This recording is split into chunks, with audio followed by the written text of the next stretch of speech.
제가 2, 3년 전쯤에 저랑 친하게 지내는 고려대학교 교수님이 한 분 계신데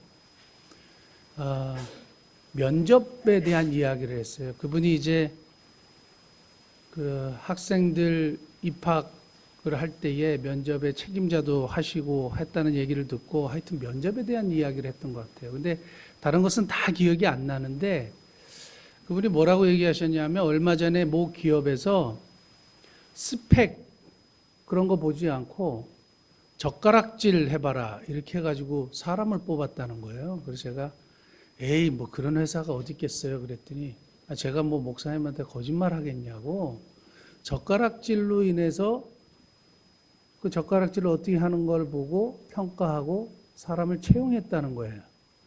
그래서 이제 그렇게 하고 넘어가다가 제가 그게 궁금해가지고 이렇게 인터넷에 조사를 했더니 정말 그런 기업이 있는 거예요.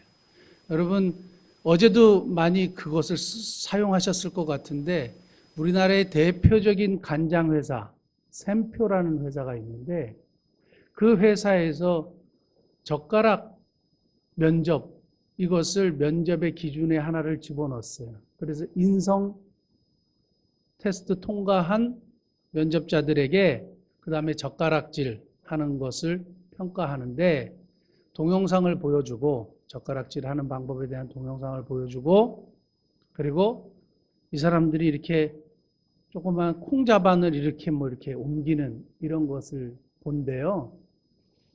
그런데 그게 도대체 무슨 평가 기준이 되느냐 이제 이런 얘기를 사람들이 이제 궁금해 하니까 그 면접 담당관이 이렇게 얘기를 했답니다. 샘표는 우리나라 고유의 식문화를 계승하고 연구하는 회사이고 그래서 사원들이 젓가락 문화의 가치와 중요성을 알아야 한다고 생각했기 때문에 이걸 면접의 기준으로 넣었다는 거예요.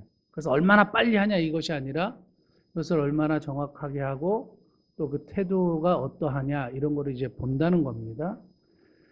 여러분 취준생이라는 말을 아세요? 취업을 준비하는 학생들을 이제 취준생이라고 하는데 취준생들이 무엇을 준비하느냐 하면 자기가 지원하는 회사의 면접의 기준 이걸 굉장히 열심히 준비하고 공부하고 그래서 이제 가는 겁니다. 아마 취준생 자녀들 두신 분들이나 이미 직장을 들어간 자녀를 두신 분들은 대충은 아실 거예요. 그래서 회사가 요구하는 기준에 부합하기 위해서 열심히 준비하고 공부하고 스펙을 쌓고 하는 겁니다. 그런데 이제 아주 중요한 것이 하나 있어요. 그건 뭐냐면 그 회사가 어떤 기준으로 사람을 뽑는지 정보를 알아야 되고 또 하나는 불합격한 사람들 왜 불합격했는지에 대한 분석이요. 그러니까 선발 기준이 뭐냐 이것과 불합격에 대한 분석을 통하여 그러면 어떤 사람을 뽑느냐에 대한 정보를 확실하게 알고 준비해서 가는 거죠. 저는 2020년도에 우리 미사 목민교회가 굉장히 중요한 지금 시점에 와 있다. 작은 교회지만 그런 생각을 해요.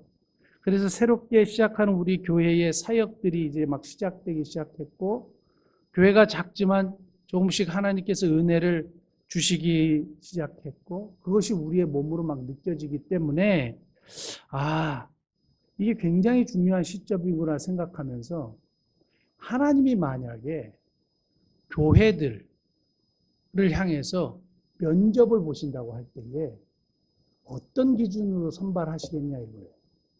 하나님이 교회를 선택하시고 하나님이 하나님의 사람들을 사용하시기 위해서 뽑으실 때에 기준이 있을 거 아닙니까?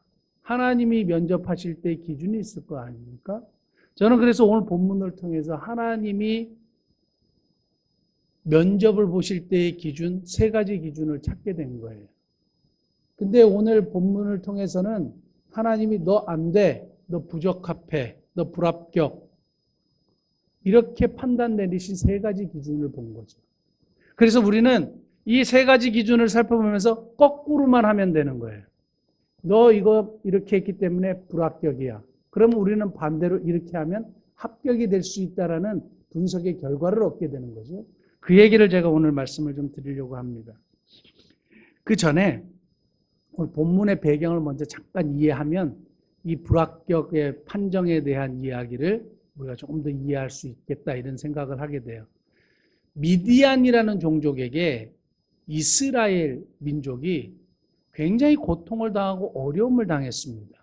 그것은 사실 이스라엘이 범죄했기 때문에 하나님을 떠났기 때문에 일어난 일인데 어쨌든 간에 7년 동안 수탈을 당하고 약탈을 당하니까 이스라엘 백성들이 견딜 수가 없는 거예요. 그래서 하나님 앞에 부르짖었다 그랬습니다. 그러니까 하나님이 한 사람의 구원자 사사를 세우는데 그 사람 이름이 기드온이라는 사람이에요.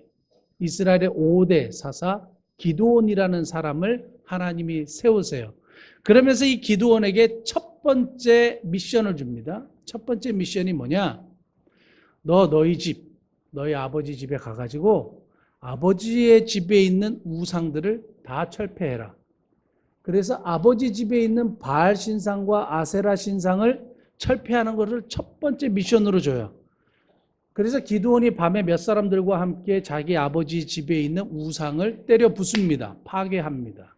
그래서 기드온의 별명이 여룻바알이라는 별명을 얻게 돼요. 여룻바알이라는 것은 바알과 싸우다 이런 뜻을 갖고 있어요. 그래서 이 여룻바알이라는 별명을 가진 기드온이 된 겁니다. 그리고 나서 아버지 집에 있는 우상을 파괴하고 나서 동네로 나와가지고 뭘 했느냐? 나팔을 불었어요. 사람들을 모병하고 모집하기 시작했습니다. 전문적인 용어로 리크루팅 했다 이 말이에요. 사람들을 모집하니까 사람들이 막 모여들기 시작한 거예요. 아, 이 기드온을 통해서 이게 뭔가가 일어나려는 모양이구나 하면서 사람들이 모였어요. 그것도 좀 부족했는지 메신저들을 여러 지파에게 보내가지고 이렇게 할 테니 모이시오 하니까 사람들이 모였어요. 그게 약 32,000명 모였습니다. 32,000명이 모였습니다. 그런데 기드온이 굉장히 신중한 사람이라 하나님이 정말 나를 통해서 미디안이라는 종족에게서 우리 민족을 구원 정말 하실 거면 나한테 사인을 좀 주십시오. 표징을 좀 보여주십시오. 한 거예요. 그러면서 무슨 표징을 요구했냐면 하나님 여기 양털이 이렇게 있는데 지금 이게 젖어 있거든요. 이것만 젖고 주변은 바싹 마르게 해주십시오. 하고 기도했는데 하나님 그걸 허락하셨어요. 그러니까 그것도 모자랐는지 한 번 더 기도했어요. 이 양털은 바싹 마르고 주변은 촉촉하게 다 젖게 해주십시오. 땅은요. 이렇게 했더니 하나님이 그렇게 허락하셨어요. 그리고 나서 확신을 가지게 된 거죠. 그런데 그 다음에 무슨 일이 났느냐? 하나님의 면접이 있게 된 거죠. 32,000명이 너무 많다는 거예요. 이것을 통해서 결국에 승리를 쟁취할 수 없으니 내가 면접을 보겠다. 쉽게 얘기하면 그렇게 하나님의 면접이 시작된 겁니다. 그러면서 첫 번째 하나님이 기준으로 세웠던 것이 오늘 본문 2절 말씀이에요. 2절 말씀, 7장 2절. 같이 한번 읽어볼까요? 시작. 여호와께서 기드온에게 이르시되 너를 따르는 백성이 너무 많은즉 내가 그들의 손에 미디안 사람을 넘겨주지 아니하리니 이는 이스라엘이 나를 거스러 스스로 자랑하기를 내 손이 나를 구원하였다 할까 함이니라. 첫 번째 기준은 뭐냐면 내가 했다고 생각하는 사람 부적합이에요. 내가 했다고 생각하는 사람 부적합이라는 거예요. 그러니까 사람들이 가장 처음에 빠지기 쉬운 오류가 실수가 내가 했다고 생각하는 거예요. 저는 그렇게 작은 교회 목사이기 때문에 그런 기회가 자주는 없지만 그래도 종종 있습니다. 설교회 요청에 대한 교회가 종종 올 때에 가기 전에 기도를 하지 않습니까? 그 기도도 부탁하고 하나님 은혜의 통로가 되게 해주십시오. 하나님 설교 말씀, 하나님 말씀을 잘 대언하고 돌아오게 해주십시오. 한마디로 설교를 잘하게 해달라 이 말이죠. 설교를 잘하게 해주십시오 하고 그냥 열심히 기도하고 가잖아요. 그런데 설교를 딱 끝나고 나면 마음속에 그게 있는 거예요. 내가 오늘 진짜 잘했구나.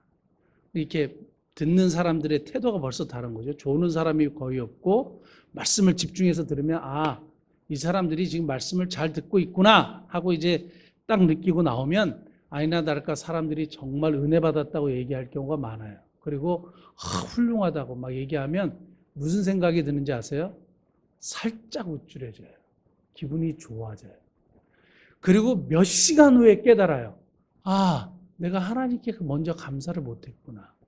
이게 하나님이 도와주셔서 한 일이지 내가 잘나고 똑똑해서 한 일이 아닌데 이런 것을 항상 깨달아요. 왜 그런지 모르겠어요. 설교를 하러 갔을 때 항상 그 즉시 깨달은 적은 거의 없었던 것 같아요. 그러고 나서 집에 와서 깨닫거나 차를 운전하면서 집으로 오는 길에 생각이 나거나 그래서 하나님 앞에 항상 또 용서를 구해요. 죄송하다고.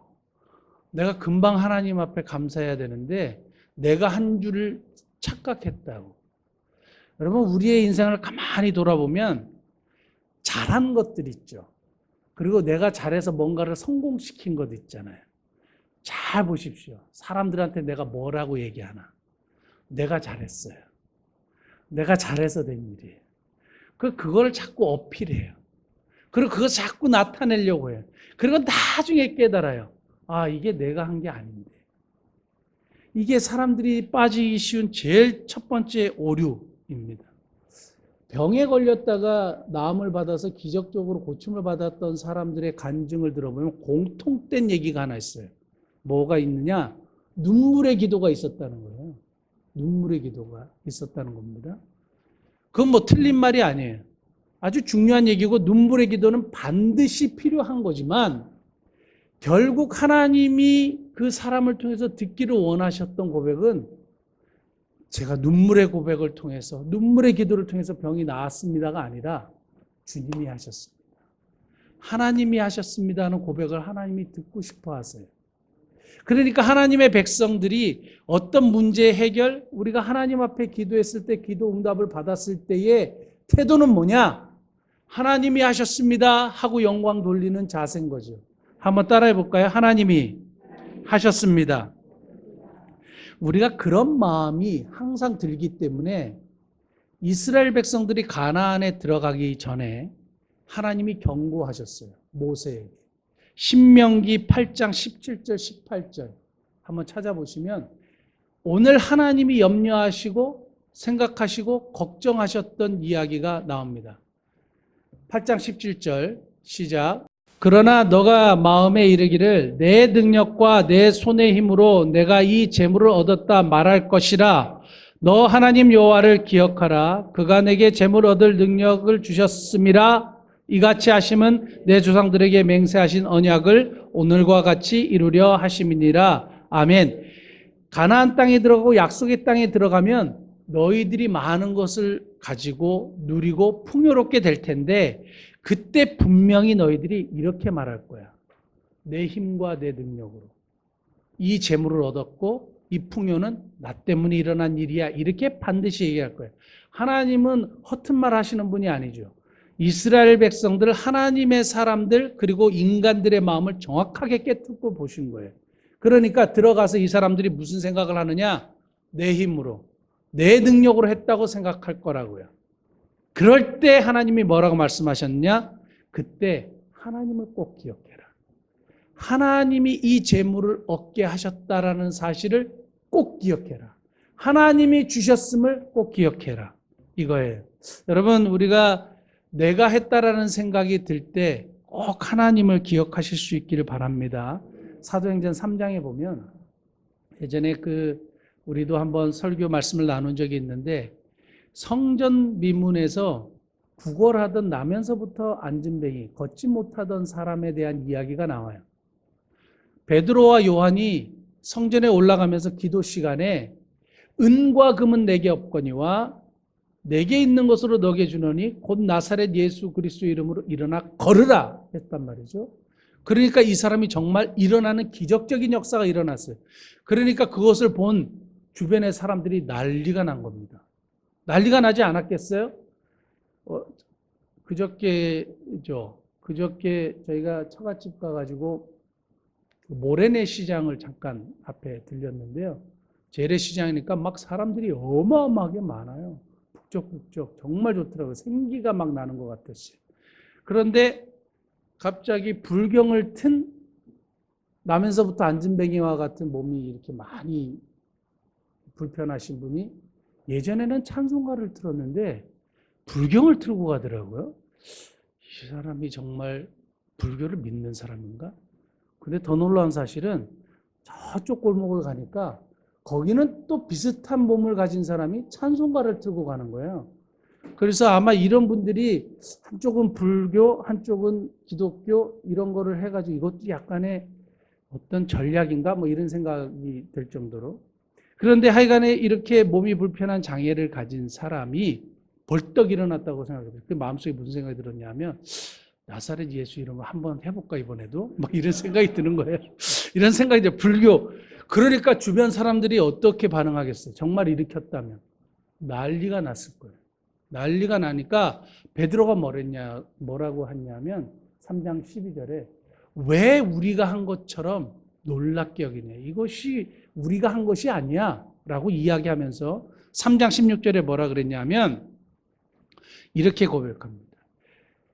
이 일을 한 것은 바로 그 이름, 너희들이 십자가에 못 박혀 죽이신 그 이름, 예수 그리스도께서 하신 일이야. 이걸 한마디로 딱 요약 정리하면 그분이 하셨어.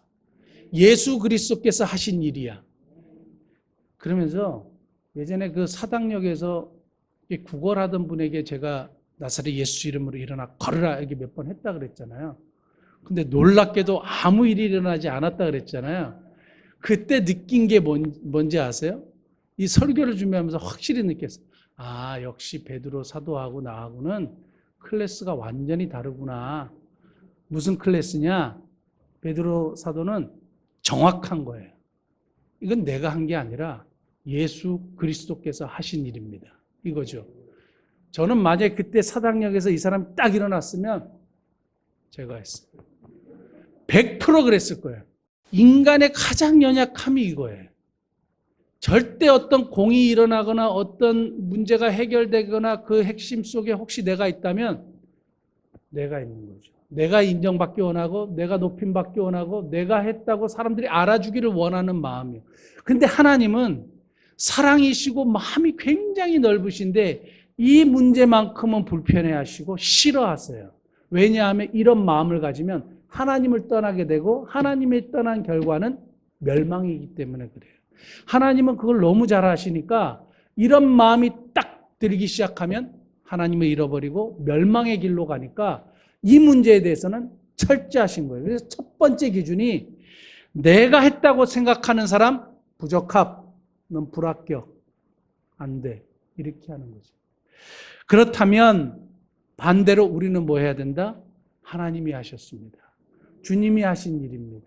여러분 지금 내가 누리는 건강, 우리에게 주신 가족, 재물, 내가 가지고 있는 소유 이런 모든 것이요. 내 힘으로 했다? 절대 생각하시면 안 돼요. 그때부터 문제가 발생할 그것이 하나님이 싫어하시는 거예요. 하나님이 주셨습니다. 오늘 고백하시는 저와 여러분 되시기를 예수님 축복합니다. 두 번째, 오늘 그 사사기 7장에 나와 있는 하나님의 면적 기준의 두 번째 기준이 뭐냐? 부화뇌동하는 사람 부적합이에요. 부화뇌동. 부화뇌동이라는 사자성어가 있는데요. 부화뇌동이라는 말이 이거예요. 자신의 뚜렷한 소신이 없이 그냥 남을 따라가는 사람이에요. 오늘날로 따지면 군중심리 같은 거 있잖아요. 사람이 막 몰려가니까 그냥 자기도 그냥 가는 거예요. 그래서 왜 왔는지 모르는 거죠. 막 같이 데모를 했는데 자기는 사실은 그런 생각도 조차 없는데 그냥 따라하는 사람들이에요. 이걸 부화뇌동이라 그래요. 부화뇌동, 자기의 소신과 믿음과 신앙 없이 다른 사람이 하니까 따라왔다가 막상 보니까 미디안하고 싸워야 된다는 거예요. 미디안의 인구가 개미떼처럼 쫙 몰려있는데 보니까 나중에 숫자를 세보니까 13만 5천이에요.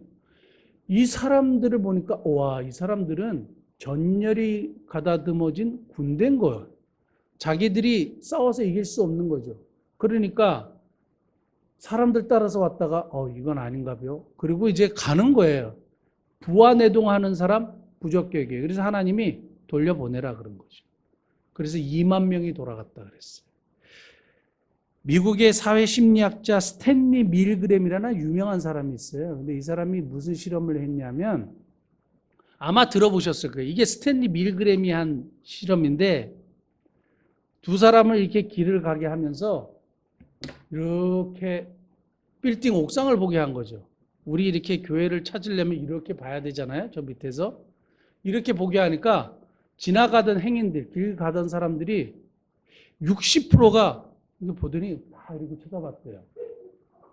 그러더니 5명을 이제 보낸 거예요. 5명을 보내가지고 빌딩 옥상을 이렇게 5명이 쳐다보니까 길 가던 사람 80%가 다 이렇게 쳐다보는 거죠. 자기의 생각 없이 쳐다보게 되는 거죠. 이거 부하 뇌동이라 그러는 거죠. 이제 다른 심리학자가 어떤 재밌는 실험을 했냐면 40명의 학생을 뽑았어요. 40명의 학생을 뽑아가지고 판을 하나는 검은색으로 칠하고 다른 판은 회색으로 칠했대요. 그리고 50명을 뽑았구나. 50명을 뽑아가지고 40명 학생들에게 약속을 했어요.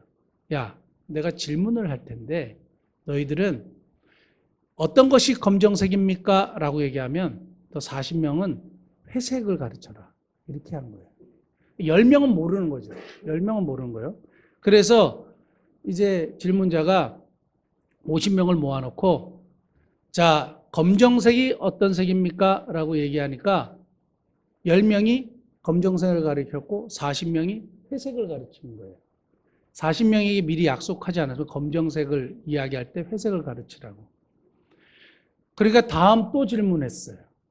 어떤 것이 검정색입니까? 하니까 살짝 헷갈리는 거죠. 그러니까 검정색을 가르친 거예요. 그걸 10번 반복했는데 10번째 어떤 결과가 나왔느냐.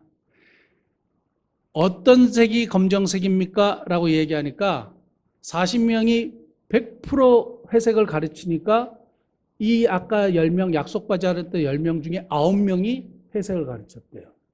그리고 한 명이 여전히 검정색을 가르칩니다. 이 친구는 자기의 소신과 자기의 생각이 뚜렷한 사람이고 나머지 사람은 부화 뇌동한 사람이죠. 이게 아닌가 봐. 저게 검정색인데 이게 뭔가 그럴 수 있는 거. 이게 사람이에요. 이게 연약한 사람의 모습인 거죠. 오늘 왜 하나님이 이런 부족한 판정을 내렸냐면 나중에 수행된 임무를 보면 자기의 임무에 대해서 철저하게 해야 되는 일을 하나님이 부여하세요. 그리고 탁탁탁탁 맞게 떨어지는 작전을 임무를 수행하도록 하나님이 그런 작전을 펼치시는데 이 사람들은 다른 사람을 그냥 쫓아서 이렇게 하는 사람은 이 전쟁에는 부적합한 거죠. 하나님의 그 면접의 기준에서 떨어지는 거죠. 부화 뇌동이요. 군중 심리에 의해서 움직이는 사람이요. 두려워서 떠는 사람을 돌려보내셨다. 그리고 부화 뇌동하는 사람을 돌려보내셨다. 이 말을 통해서 우리가 무슨 교훈을 받아야 하냐면 사람들 때문에 쫓아와 보니까 이 미디안 사람들이 너무 많으니까 두려운 마음이 생기는 거죠. 환경을 보니까 두렵고 막상 사실을 발견하니까 두렵고 떨리는 거예요. 이런 사람은 적합하지 않다고 지금 말씀드린 거죠.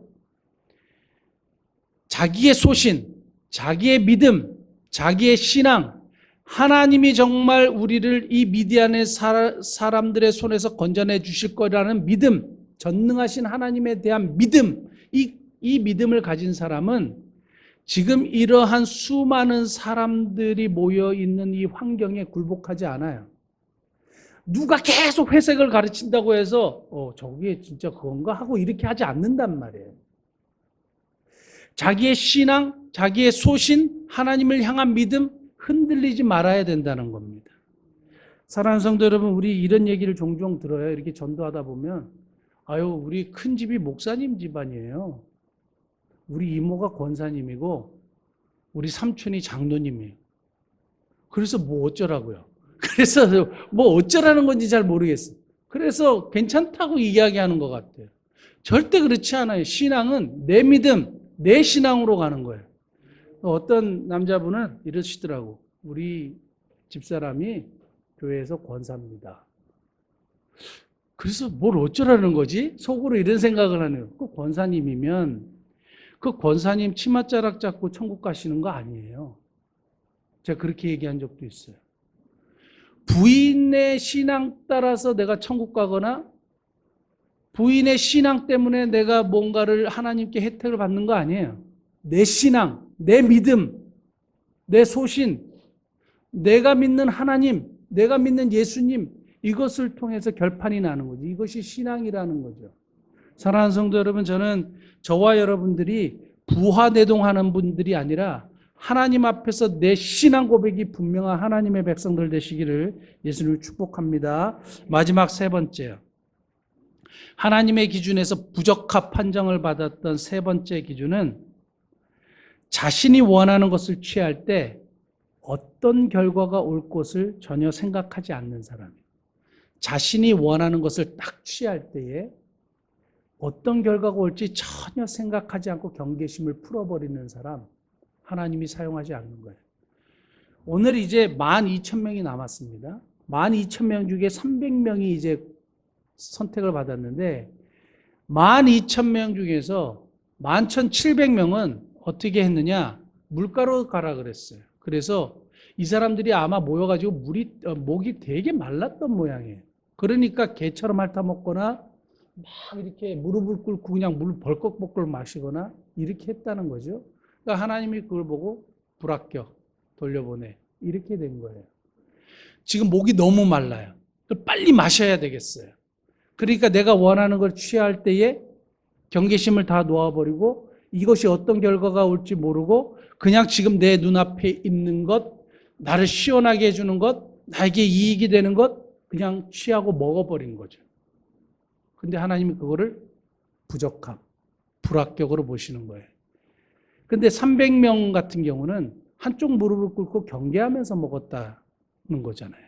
그럼 무슨 말이냐면 갑자기 미디안 군대가 쳐들어오면 꼼짝없이 당할 수밖에 없는 거예요. 그러니까 경계의 태세를 하고 절제하면서 먹은 거죠. 목을 축이되 절제하면서 먹는 거죠. 자기가 지금 정말 원하는 것 앞에서 절제하는 거죠. 제가 그러면서 성경을 이렇게 쭉 한번 또 스캔을 잠깐 해봤습니다. 스캔을 잠깐 해보니까 자기가 원하는 것을 딱 취할 때 결과를 생각하지 않고 그냥 앞에 있는 걸 따먹었던, 먹었던, 목을 축였던 인물들을 한번 쭉 살펴봤어요. 인류의 최초의 범죄가 그랬더라고요. 너무 먹고 싶고 가지고 싶고 취하고 싶으니까 결과를 생각하지 않고 하나님의 경고가 있었음에도 불구하고 따먹었어요. 그리고 남편에게도 줘버렸어요. 그러니까 영혼을 잃어버렸어요. 죽음이 찾아오게 되고 해산의 고통이 오게 되고 어려운 상황을 맞이하게 되는 겁니다. 성경의 인물 중에 에서라는 사람이 있어요. 에서라는 사람. 에서가 사냥하고 돌아오는데 배가 너무 고픈 거예요. 그러니까 동생이 마침 붉은 죽, 우리는 그냥 팥죽이라 그러는데 붉은 죽을 쓴 거 보고 야 그거 나한테 줄래? 나 배가 너무 고파 라고 얘기하니까 야곱이 꾀를 내가지고 형의 장자권을 나한테 넘겨. 그럼 내가 이걸 줄게. 하니까 눈앞에 있는 붉은 죽 한 그릇에 장자의 명분을 팔아버렸어요. 그래서 장자권을 정말 잃어버렸어요. 그래서 하나님의 장자의 축복이 야곱에게 가도록 했어요. 눈앞에 있는 지금 나의 배를 잠깐 채우는 것 선택함으로 장자권을 잃어버린. 나중에 이걸 찾으려고 에서가 엄청 대성통곡했다 그랬어요. 근데 못 찾았다 그랬어요. 가나안 전쟁 때에 아간이라는 사람이 있습니다. 아간이라는 사람이 하나님이 여리고성 전투를 할 때에 여리고성을 반드시 우리가 무너뜨릴 텐데 거기 들어가면 아무것도 취하지 말아라. 이렇게 명령하셨어요. 여호수아를 통해서. 근데 이 사람이 딱 들어가니까 금덩어리, 은덩어리, 그리고 이제까지 보지 못했던 신할산 외투 한 벌을 딱 보고 취했어요. 그리고 숨겼어요. 그리고 아무도 모르게 그걸 은폐시켰어요. 하나님이 그걸 모르실 리 없잖아요. 결국에는 자기가 원하는 걸 취했는데 어떻게 됐느냐. 온 가족들, 자녀들 보는 앞에서 온 이스라엘 백성들이 돌로 치게 했어요. 그래서 그 돌무더기의 이름을 아골골짜기라 불렀어요. 아골골짜기 많이 들었죠. 그게 아간의 무덤을 아골골짜기라 그러는 거예요. 아합이라는 사람은 이스라엘의 악한 왕 중에 한 사람인데 딱 보니까 포도원이 너무 좋은 거예요. 이 부동산이 기가 막힌 부동산이 딱 나온 거예요. 근데 저걸 갖고 싶은 거예요. 저걸 갖고 싶어서 끙끙 앓으니까 잠을 못 자는 거예요. 너무 갖고 싶으니까. 이세벨이라는 그 아내가 아니 이스라엘의 왕이 그걸 못 잡아가지고 못 취해가지고 왜 이렇게 끙끙대느냐, 내가 가지게 해줄게 해가지고 거짓 증인들을 세워가지고 나봇의 부동산 포도원을 그냥 자기 걸로 만들어 버렸어. 그 결과로 비참하게 죽습니다. 비참하게 죽어요. 뭐 다른 인물 말할 것도 없어요. 이렇게 쭉 보니까 가룟유다도 은 30에 예수님 팔아버렸잖아요. 결국 그 은 30도 자기 것이 안 되고 자기 목숨도 그냥 스스로 끊어버렸어요. 그러니까 눈앞의 이익을 딱 보고 그것에 탐이 나서 결과를 생각하지 않고 취했던 사람들의 결말은 다 비참해요. 다 엉망진창이 되는 거죠. 그러니까 하나님이 그걸 이미 다 알고 계시기 때문에 부적합, 너 불합격 이럴 수밖에 없는 거죠. 사랑하는 성도 여러분, 저와 여러분들이 어떤 것을 취할 때에 300명의 용사처럼 절제할 수 있는 은혜가 있기를 원합니다. 고린도 전서 한번 찾아보겠습니다. 9장 25절. 같이 한번 읽어볼까요? 시작. 이기기를 다투는 자마다 모든 일에 절제하나니 그들은 썩을 승리자의 관을 얻고자 하되 우리는 썩지 아니할 것을 얻고자 하노라. 영원한 것을 얻을 때에 필요한 것 절제라 그랬고요. 성령의 열매 중에 맨 마지막이 뭐냐? 절제예요. 좋은 일도 절제하는 거죠. 제가 그 좋은 차, 남자들 다 차를 좋아하지 않습니까? 좋은 차를 타고 다니시는 분들도 계시죠. 좋은 차의 특징이 뭔지 아세요? 좋은 엔진이요. 동의 가능하시죠? 당연한 얘기죠. 좋은 트랜스미션이요. 정말 좋은 승차감이요. 좋은 핸들요. 그리고 좋은 타이어요. 다 동의하시는 얘기 아닙니까? 그런데 아주 중요한 거 하나 있어요. 뭐가 필요할까요? 그것을 제어하는 좋은 브레이크요. 브레이크요. 오늘도 아까 이렇게 차에 오는 거 오다가 보니까 사고가 크게 난 거예요. 어떻게 난지 모르지만 스파크 1인 좋은 그 작은 차가 뒤집어져 있어요. 그리고 또 오니까 이쪽에 또 뭐 충돌 사고가 나왔고 이렇게. 좋은 브레이크, 그것을 제어하는 것이 없으면 아무리 좋은 차, 아무리 좋은 엔진, 아무리 비싼, 그 무슨 소용이 있어요? 제어하는 기능이요. 그러니까 오늘 기드온의 300용서를 통해서 우리에게 딱 주시는 것은 좋은 것을 취할 때, 내 눈앞에 있는 것을 취할 때에 절제하는 거예요. 이거 정말 필요하다. 이게 하나님의 사람들에게 꼭 있어야 하는 조건이다. 이렇게 저는 그렇게 믿습니다. 제가 그 자동차 얘기가 나왔으니까 한 얘기만 더 하고 말씀 마치려고 하는데요. 제가 중고차를 사다가 팔았어요. 중고차를 사다가 팔았는데 예를 들어서 1,000불에 사가지고 이거를 고쳐가지고 미국 그 정비공에게 맡겨가지고 고친 다음에 이걸 팔았습니다. 팔았는데 계속 갈등하는 게 뭐냐? 이걸 얼마 받을 거냐? 이걸 얼마 받을 거냐? 1,000불에 사서 500불 주고 고치면 1,500불, 한국 돈은 그냥 150만 원이라고 치면 이걸 얼마 받을 거냐면 중고 딜러들은 보니까 4,000불, 5,000불 받아요.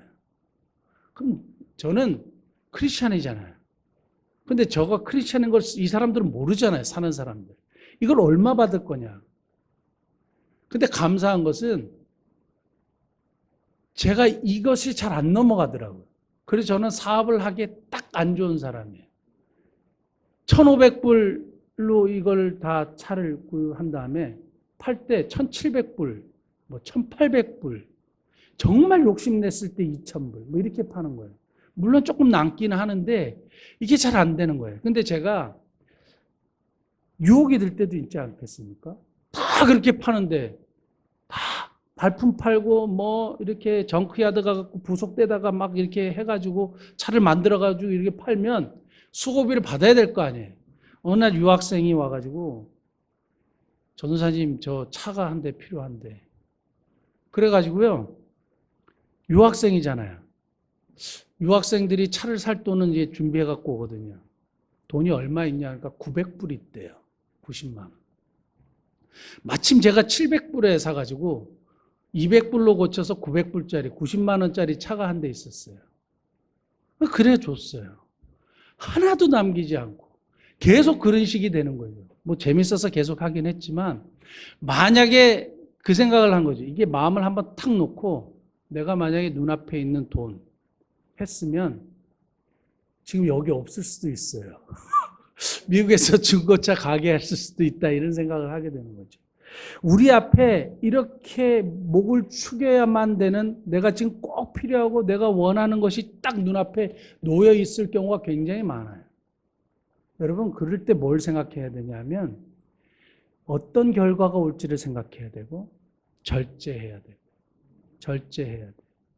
좋은 일도 절제하는 것이 필요하다. 저는 그렇게 생각합니다. 사랑하는 성도 여러분, 오늘 세 가지 기준에 대해서 말씀드렸는데요. 내가 했다고 생각하는 사람 부적합이에요. 두 번째, 부화대동하는 사람 부적합이에요. 세 번째, 자신이 원하는 것을 취할 때 어떤 결과가 올 것인지 생각하지 못하는 사람 부적합이에요. 그러므로 우리는 우리에게 주신 모든 것 하나님이 하셨습니다. 고백해야 되고요. 내 신앙, 내 믿음, 다른 사람들이 어때하든지 그 믿음 가지고 살아가야 하고요. 마지막 세 번째는 어떤 것을 취하고 내가 원하는 것을 가질 때에 절제하는 마음. 반드시 그것을 가짐으로 저와 여러분들이 하나님의 면접에 통과하시는 복된 은혜가 있기를 예수님 축복합니다. 기도하시겠습니다. 하나님,